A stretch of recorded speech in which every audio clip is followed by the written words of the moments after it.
Hello everyone. अगर इस ड्रामे की प्रीवियस पार्ट्स या एपिसोड्स मिस हो गई हैं तो प्लीज डिस्क्रिप्शन बॉक्स में जाएं और वहां से आपको लिंक्स मिल जाएंगे। इसके अलावा ये लास्ट पार्ट है और इससे प्रीवियस पार्ट भी आप लोग देख लीजिए। एनीवेज एपिसोड की स्टार्ट में हम देखते हैं कि इंसू और सुनवू मैरी के पास आए होते हैं और वो उसे सरप्राइज देते हैं फ्लावर्स देकर और ब्रेसलेट देकर, क्योंकि ये उसकी बर्थडे है। वो बहुत ज्यादा एक्साइटेड हो जाती है और बहुत ज्यादा खुश होती है। उससे सुनवू को दिया हुआ नेकलेस बहुत ज्यादा पसंद आता है। वो बहुत ज्यादा तारीफ ही कर रही होती है कि इतने में सुनवू को कॉल आती है। सुनवू उठ के चला जाता है तो इंसू से उसके हस्बैंड के बारे में पूछती है तो वो अपने हस्बैंड की बुराई करने लग जाती है कि बॉयफ्रेंड्स अच्छे रह जाते हैं, वो कम से कम बर्थडे सरप्राइजेस दे देते हैं। बट यहाँ हस्बैंड्स तो बिल्कुल भी सरप्राइज नहीं देते हैं। वो अपने पेरेंट्स के पास गया हुआ है और कल आएगा। इतने में हम देखते हैं कि रेस्टोरेंट की लाइट्स बंद हो जाती हैं और यहाँ उसका हस्बैंड उससे सरप्राइज देता है। वो गाना गाता हुआ उसके पास आता है और यहाँ इंसू भी बहुत ज्यादा खुश हो जाती है। पीछे सुनवू ने केक पकड़ा होता है। अब मैरी बहुत ज्यादा एक्साइटेड हो जाती है तो उसका हस्बैंड उससे एक रिंग गिफ्ट करता है, उसे रिंग पहनाता है और उसके लिए गाना गाने लग जाता है। वो भी बहुत ज्यादा खुश होती है और अपने हस्बैंड की तारीफें करने लग जाती है। यहाँ हम देखते हैं कि वो लोग बर्थडे सेलिब्रेट करते हैं बट इंसू यहाँ सुनवू को ही देख रही होती है। वो मैरी और उसके हस्बैंड को इतना खुश देखकर बहुत ही खुश हो रही होती है और सुनवू को बस देखे जा रही है। And then front scene shift होता है। अब सुनवू इंसू को एज यूजुअल वॉक करते हुए उसके घर छोड़ने जा रहा होता है। वॉक के दौरान इंसू अपनी सारी बातें उसे बता रही होती है। साथ में ये भी बताती है कि कल मॉम आई थी और मॉम ने वो पैकेट फेंक दिया है, वो मैंने खाया भी नहीं था। तो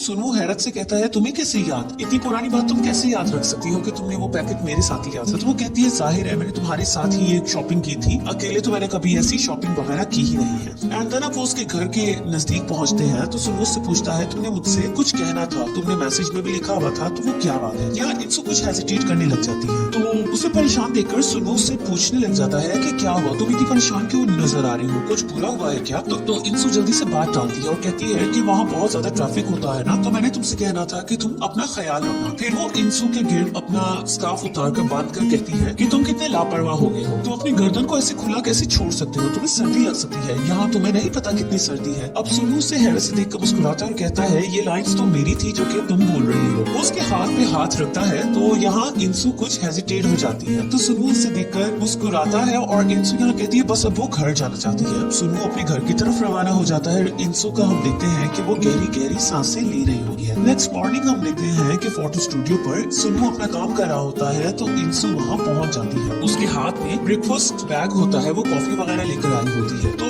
बहुत एक्साइटेड होकर बताती है कि मैं तुम्हारे लिए ब्रेकफास्ट लेकर आई हूँ। बट आगे आके देखती है कि बहुत ही अच्छा सा ब्रेकफास्ट पड़ा होता है तो वो ये देखकर हैरान होती है और यहाँ डोंगह्यूल उसे बताता है कि ये ब्रेकफास्ट सुनवू की फेलो लेकर आई है और ये देखो कितना मजेदार है ना सब कुछ। बट सुनवू जब देखता है कि इंसू को अच्छा नहीं लग रहा तो वो इंसू का साथ देने के उसके पास आके बैठता है और कहता है कि मैं ये भी खा लूंगा, इसमें क्या हो गया, मुझे वैसे भी भूख लगी है। एंड देन फ्रेंड्स इतने में डोर पे कोई लड़की आती है और वो सुनवू को बुलाने लग जाती है। सुनवू उठ के जाता है उसके पास तो फिर वो डोंगह्यूल से पूछती है कि ये कौन है। तो डोंगह्यूल उसे बताता है कि ये सुनवू के साथ ही पढ़ती थी, ये उसकी जूनियर है और ये इस प्रोजेक्ट में उसकी हेल्प कर रही है। ये बहुत ज्यादा टैलेंटेड है और सुनवू के बहुत ज्यादा काम आ रही है। बट यहाँ हम देखते हैं कि इंसू को बिल्कुल भी अच्छा नहीं लग रहा होता है। ये सुनकर वो कुछ जेलस फील कर रही होती है। इतने में हम नेक्स्ट सीन में देखते हैं कि सुनवू उसका हाथ पकड़े उसे अंदर लेकर आता है और उसके साथ बात कर रहा होता है और यहाँ इंसू उसे बस देखे जा रही हो। फिर उसकी नजर इंसू पे पड़ती है तो वो उस लड़की से इंसू का इंट्रोडक्शन कराने उसके पास लेकर आता है। उससे बताता है कि ये इंसू है और ये तायुन के लिए लिरिक्स लिखती है, ये फेमस सिंगर्स के लिए लिरिक्स लिखा करती है। इस बात पे वो बहुत ज्यादा हैरान होती है और कहती है तायुन के लिए ये कैसे हो सकता है, ये इतना टैलेंटेड गर्ल है। फिर वो उससे देखकर कहती है ये तो बहुत ज्यादा खूबसूरत है, ये तुमसे भी ज्यादा खूबसूरत है, क्या ये तुम्हारी गर्लफ्रेंड है। तो वो कहता है नहीं नहीं ये मेरी गर्लफ्रेंड नहीं है, ये मेरी फ्रेंड है और वो भी बेस्ट फ्रेंड है। यहाँ इंसू भी कहने लग जाती है हाँ हम दोनों बेस्ट फ्रेंड हैं। फिर वो अपना हाथ बढ़ाती है और उससे कहती है मैं सुयुन हूँ। बट इंसू उसको बस देखे जा रही होती है और फिर जल्दी से उससे हाथ मिला लेती है। साफ नजर आ रहा होता है कि उससे बिल्कुल भी सुनवू के साथ वो लड़की अच्छी नहीं लग रही होती है, वो काफी जेलस फील कर रही होती है। अब यहाँ हम देखते हैं कि उन दोनों का आपस में इंटरेक्शन देखकर इंसू बहुत परेशान होती है। अब वो दोनों बहुत ही एक दूसरे से क्लोज हो रहे होते हैं तो इंसू उन्हें चुप कराने के लिए कहती है कि ठीक है अब तुम लोग अपना अपना काम कर लो, इस तरह बहस वगैरह मत करो। बट वो देखती है कि सुनवू भी उसके साथ काम करने के लिए जाके बैठ गया है और उसे कहता है कि तुम ब्रेकफास्ट कर लो। इंसू को ये चीज अच्छी नहीं लगती है, वो आके वापस से टेबल पे बैठती है और बस उसी लड़की को देखे जा रही। इतने में सुनवू उसके पास आता है और उसे कुछ चीजें दिखाने लग जाता है। डोंगह्यूल को तो बस यहाँ खाने पीने की पड़ी होती है। वो इंसू को कहता है कि मुझे कुकीज का पैकेट पास करो तो वो उसे फेंक के देती है। उसकी तो नजर बस उस लड़की पे होती जाती है और वो नोटिस करती है कि वो लड़की सुनवो के साथ बहुत ज्यादा टची हो रही है। पता नहीं कैसे इंसु ये सब बर्दाश्त कर रही हो। उस लड़की की भी नजर इंसु पे पड़ जाती है और वो नोटिस कर लेती है कि इंसु से देखी जाए। एनीवेज अब सीन शिफ्ट होता है और हमें यहाँ इंसु का दिखाया जाता है जो लिरिक्स लिखने तो बैठी होती है, लेकिन लिख अपनी बातें रही होती है कि प्लीज सुनवो को जल्दी से बता दो, देर मत करो, नहीं इंसु ऐसा ना करो। और हाथ में उसके अब वही स्टफ टॉय होता है। फिर वो उसे मैसेज टाइप करती है कि मैंने तुमसे बहुत जरूरी बात करनी है, तो तुम कहाँ हो। फिर वो से कहता है कि हम आज रात स्टूडियो में ड्रिंक करेंगे तो बेहतर है तुम आ जाना। एंड देन फ्रेंड्स यहाँ हमें सीन दिखाया जाता है कि इंसु ये मैसेज पढ़ के उठती है और जल्दी जल्दी अपने ड्रेसेस चेंज कर करके देख रही होती है। उसमें तो सबसे ज्यादा बेस्ट नजर आना होता है, वो उस लड़की से बहुत जेलस फील कर रही होती है और हर ड्रेस को उठाकर बस चेक कर रही होती है कि वो इस ड्रेस में कैसी लगेगी। वो बस आज रात बहुत ही खूबसूरत नजर आने चाहिए। अब बहुत ज्यादा रेडी होकर एक्साइटेड होकर बियर वगैरह लेकर वो आती ही है, लेकिन सामने क्या देखती है कि वो दोनों अभी भी काम कर रहे हैं। तो वो उसे देखकर हैरान होते हैं और कहते हैं कि हमने तो अभी काफी काम करना है, हम ये काम फिनिश कर लेते हैं, तुम मजे से सामने जाके बैठ जाओ। अब यहाँ इंसु कहती है कि ठीक है, उसे कोई प्रॉब्लम नहीं, वो जाके वहाँ बैठ जाएगी। अब वो बस उसे घूरे जा रही होती है और जान जान के शोर कर रही होती है ताकि वो लोग कुछ डिस्टर्ब हो।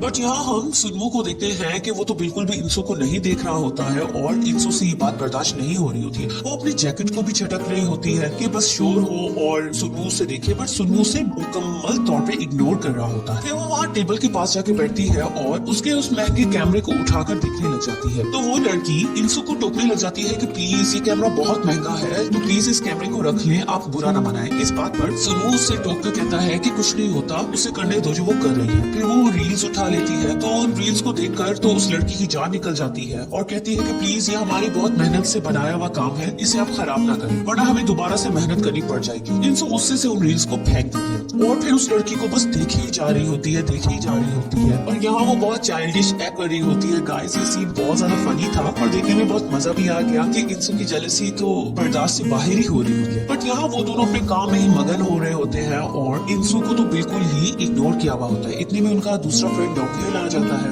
वो भी काफी खाना वगैरह लेकर आया होता है। अब वो लोग सब खाना वगैरह खा रहे होते हैं और इंसु फिर से नोटिस करती है कि सुनवो बस अपने वर्कर के साथ ही लगा हुआ होता है, उसे सर्विंग वगैरह कर रहा होता है। तो इंसु से ये बात बर्दाश्त नहीं हो रही होती है। वो कहती है कि वो बियर ड्रिंक नहीं करती है, उसे बहुत ज्यादा हेडेक होता है। तो वो उसे बियर में मिक्सिंग करके देता है और कहता है कि ये पी के देखो तुम्हें अच्छा लगेगा। यानी वो उसकी बहुत ज्यादा अच्छे से देखभाल कर रहा होता है और इंसु को ये चीज बर्दाश्त नहीं हो रही होती। एंड देन फ्रेंड्स अब इंसु इतनी ज्यादा अपसेट हो जाती है कि वो स्टूडियो के बाहर बैठी ही रहती है। वो बहाना करके बाहर आ जाती है बट वो जाती नहीं है और वहाँ बस बैठी ही रहती है, कुछ सोचती रहती है। वो फिर अपना टैरेट कार्ड निकाल कर देखने लग जाती है और फिर उसे याद आता है कि स्टूडियो में सुनो का टैरेट कार्ड नहीं होता है, यानी सुनो ने दोबारा अपना कार्ड उठा लिया होता है। अब इतने में उसे आवाज आती है पीछे से कि सुनो उस लड़की को बाहर छोड़ने आता है और उसके लिए कैब मंगवा रहा होता है। और यहाँ इंसु जल्दी से साथ खड़ी कार के पीछे आके छुप जाती है ताकि वो लोग उसे देख ना लें। अब जब वो छुपी होती है तो वो उन दोनों की बातें सुन पा रही होती है और वो लड़की उसे कह रही होती है मैंने तुमसे जवाब मांगा था ना, तो तुम बताओ ये हाँ है या नहीं है। मैं तुम्हें बहुत ज्यादा पसंद करती हूँ, तो प्लीज तुम मुझे इस बात का रिप्लाई करो। तो वो उसे कहता है तुम मुझसे बहुत छोटी हो और हम दोनों काम करते हैं, तो तुम इस बारे में बात ना करो। वो उससे साफ इनकार कर देता है। इतने में उसकी कैब आ जाती है और वो उससे बाय कर देता है। अब जब वो चली जाती है तो वो गेट के पास आता है और इंसु को कहता है वो चली गई है तो तुम अब बाहर आ सकती। अब इंसु यहाँ मुस्कुराने लग जाती है और बाहर निकल के कहती है कि क्या तुमने मुझे देख लिया था। तो वो उसे कहता है तुम्हें छुपने की जरूरत नहीं थी, तुम अभी तक गई नहीं, तुम यहाँ क्या कर रही थी, क्या तुम्हें कैब नहीं मिली, तो चलो मैं कैब मंगवा लेता हूँ। तो वो भाग के उसके पास आती है, उसे मना कर और कहती है मैं बस तुम्हारे साथ थोड़ा सा वॉक करना चाहती, मैंने इतना ज्यादा खाना खा लिया कि मैं चाह रही थी कि चलो हम दोनों वॉक करते हुए। एंड फ्रेंड्स अब वो दोनों वॉक कर रहे होते हैं,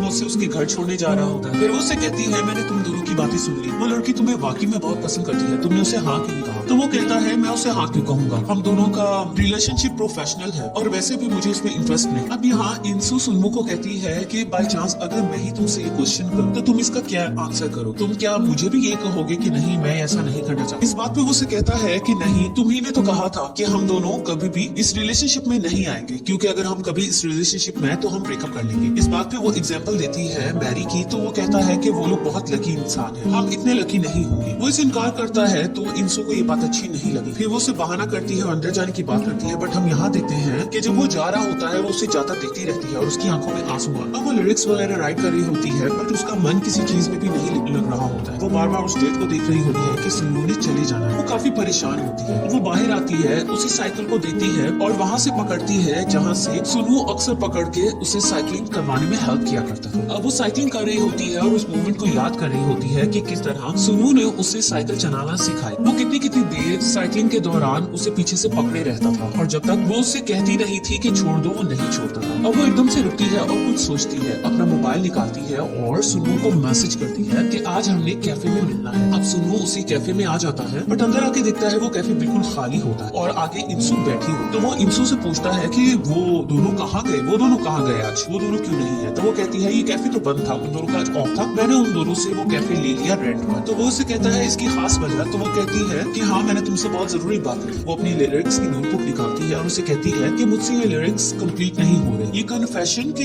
लिरिक्स हैं और ये लाइन्स की लास्ट है। मुझे समझ नहीं आ रहा कि कन्फेशन की लाइन लास्ट में कैसे लिखूं, तो मुझे तुम्हारी हेल्प चाहिए। अब वो ये लाइन्स पढ़ा होता है, फिर वो उसे कहती है तुम्हें पता है मैं इसकी लाइन्स को फिनिश क्यों नहीं कर पाई, तुम्हारी वजह से। अब यहाँ सुन्नू से हैरत से देखता है तो वो कहती है मैं बार बार इस बारे में सोचती रही, मैंने इस बारे में बहुत सोचा और मैं इस नतीजे में पहुंची हूँ कि अगर मैंने थोड़ी और देर भी कर दी तो मेरा दिल फट जाएगा। मैं इसे और ज्यादा अपने दिल के अंदर दबा के नहीं रख सकती। मैंने इसे बहुत ज्यादा लंबा अरसा पहले ही अपने दिल के अंदर रखा। अगर मैंने और ज्यादा इसे अपने दिल में रखा तो मैं बीमार हो जाऊँ। मुझे आज चीख कर कह लेने दो। तुम्हें याद है जिस दिन तुम मिलिट्री के लिए चले गए तो तुम्हारे जाने के बाद मैं बहुत ज्यादा रोई थी। मैंने तुम्हें ये बात कभी नहीं बताई और उस दौरान मुझे महसूस हुआ था कि कोई नहीं है जो मेरे नेक के गिर्द स्कार्फ बांधे, कोई ऐसा फ्रेंड नहीं है जो लेट नाइट मेरे साथ नूडल्स वगैरह खाए। मुझे यही लगा था शायद इसलिए मेरा फ्रेंड चला गया है तो इसलिए मुझे बहुत ज्यादा रोना आ रहा है क्योंकि मैं खुद को अकेला महसूस कर रही थी। लेकिन पिछले साल जब तुम चले गए तो मुझे महसूस हुआ कि वो तो मोहब्बत थी, वो दोस्ती नहीं थी, वो दोस्ती से बढ़ के कुछ था। मुझे ऐसे ही लगता था एक तरफा प्यार कितना क्यूट होता होगा, एक क्रश की तरह। लेकिन अब जब मुझे ये हुआ है तो मुझे ऐसा लगा कि ये बर्दाश्त करना कितना मुश्किल है। लेकिन फिर मैं तुम्हारे बारे में सोचती थी और मैं इतना परेशान हो जाती। मुझे अपनी चिंता तो नहीं होती, लेकिन जब मैं तुम्हारे बारे में सोचती थी कि तुम पिछले 8 साल से मुझे पसंद करते हो और तुमने पिछले 8 साल से ये बात अपने दिल में दबा के रखी। अब यहाँ हम सुन्नू को देखते जो इसकी बात सुनकर थोड़ा मुस्कुराता है। फिर वो कहती है कि तुम हमेशा मेरी पिक्चर्स लिया करते थे, हर लम्हे की मेरी पिक्चर्स कैप्चर करके अपने पास सेव रखा करते थे। तुमने इतना अरसा कैसे बर्दाश्त किया और तुम्हें तो बहुत पहले से रियलाइज हो गया था कि तुम मुझसे मोहब्बत है। ये मेरे लिए बहुत दर्दनाक था। फिर वो उससे सॉरी करने लग जाती कि तुम मुझे माफ कर दो, मुझे बहुत अरसे बाद पता चला कि तुम मुझसे मोहब्बत करते हो। मैं पता नहीं क्यों रियलाइज नहीं कर पाई कि तुम मुझसे इतनी शदीद मोहब्बत करती हो। मुझे इस बात का बहुत पछतावा है कि तुमने इस दर्द को अकेले ही सहा है। बस मैंने तुमसे यही कहा, मैं तुम्हें सब बताना चाहता हूँ। एंड देन फ्रेंड सुन्नू बस उसे देखता रहता है। वो मुस्कुराता है और बाहर देखता है, बाहर स्नोफॉल हो रही होती है। वो कुछ सोचता है और उसके बाद वो उसकी लिरिक्स की नोटबुक को उठाता है और उसमें कुछ राइट करता है। यहाँ इंसू की तो जान निकल रही हो कि पता नहीं वो क्या रिप्लाई कर। और फिर वो कहता है कि मैंने जो तुमसे कहना था वो मैंने लास्ट लाइन में लिख दिया। मैं ये बहुत पहले फिनिश कर सकता था लेकिन मुझे जाना पड़ गया जिसकी वजह से मैं इसे फिनिश नहीं कर सकता। तो चलो मैंने आज इसे फिनिश कर दिया, तुम इसे पढ़ लो। अब इंसू डरते डरते वो लाइन पढ़ती है जिसपे लिखा होता है कि हमेशा मेरे साथ ही रहना, मैं तुमसे मोहब्बत करता हूँ, आई लव यू। इंसू अब उसे देती है और काफी देर देखती रहती है। और यहाँ हम देखते हैं कि सुन्नू उठता है और उसके बहुत नजदीक आता है और फिर उससे किस करता है। एंड देन फ्रेंड्स अब उन दोनों की यहाँ किस होती है और दोनों ने एक दूसरे से इजहार कर लिया और एक दूसरे को एक्सेप्ट भी कर लिया। अब वो फ्रेंड्स से ज्यादा कुछ बनना चाहते हैं। एंड इस लविंग किस के बाद हमें बोनस ट्रैक दिखाया जाता है। हमें फ्यूचर का दिखाया जाता है कि यहाँ मैरी उसके हस्बैंड डोंगहिल के साथ बैठे होते हैं और यहाँ दूसरी टेबल पर इंसू और सुन्नू बैठे होते हैं। वो दोनों एक दूसरे में मगन होते हैं। यानी अब सुन्नू ने अमेरिका जाने का प्लान कैंसिल कर दिया है और यहाँ मैरी और उसके हस्बैंड भी रोमांटिक मूड में होते हैं। डोंगहिल उन्हें देखकर परेशान हो रहा होता है और कह रहा होता है कि मैं बहुत ही गलत जगह पे आके बैठ गया हूँ, मुझे अपनी टेबल चेंज करनी चाहिए। वहाँ से वो दोनों रोमांटिक हुए होते हैं और यहाँ से ये और ये लोग हंस रहे होते हैं कि जब इन्होंने एक साथ ही रहना था तो इन्होंने इतना वक्त क्यों जाया किया, इन्हें रियलाइज होने में इतना टाइम क्यों लग गया। वो दोनों एक दूसरे को देख रहे होते हैं, मुस्कुरा रहे होते हैं। एंड यहाँ हम देखते हैं कि